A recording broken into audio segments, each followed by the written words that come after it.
তোমাদের UGC net Bengali syllabus অনুযায়ী বাংলার ইউনিট 2 মানে প্রাগাধুনিক সাহিত্যেও বেশ বড় সিলেবাস।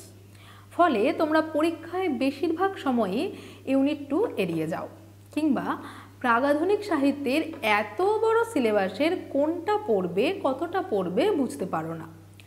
এই সব সমস্যার সমাধান নিয়েই হাজির আমার বাংলা। ইতিমধ্যেই আমার বাংলায় প্রকাশিত হয়েছে প্রাগাধুনিক মেন্টর পিডিএফটি। এখানে প্রাগাধুনিকের প্রতিটা পার্ট থেকে, যেমন অনুবাদ কাব্য বা মঙ্গল কাব্য থেকে গুরুত্বপূর্ণ অংশগুলি বেছে প্রশ্ন সাজানো হয়েছে।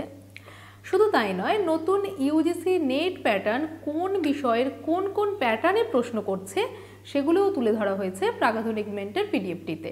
আবার চর্যাপদ ও শ্রীকৃষ্ণ কীর্তনের মতো অংশে কোন কোন বিষয়গুলি জোর দেবে সেই তথ্যকেন্দ্রিক প্রশ্নও রাখা আছে পিডিএফটিতে।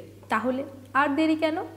এইবারের নেট পরীক্ষায় প্রাগাধুনিক থেকে প্রস্তুতি নিতে অবশ্যই সংগ্রহ করে নাও আমার বাংলার প্রাগাধুনিক মেন্টর পিডিএফটি। সংগ্রহ করার প্রসেস তো তোমরা জানোই, নতুনদের জন্য আরও একবার স্ক্রিনে দিয়ে দিলাম।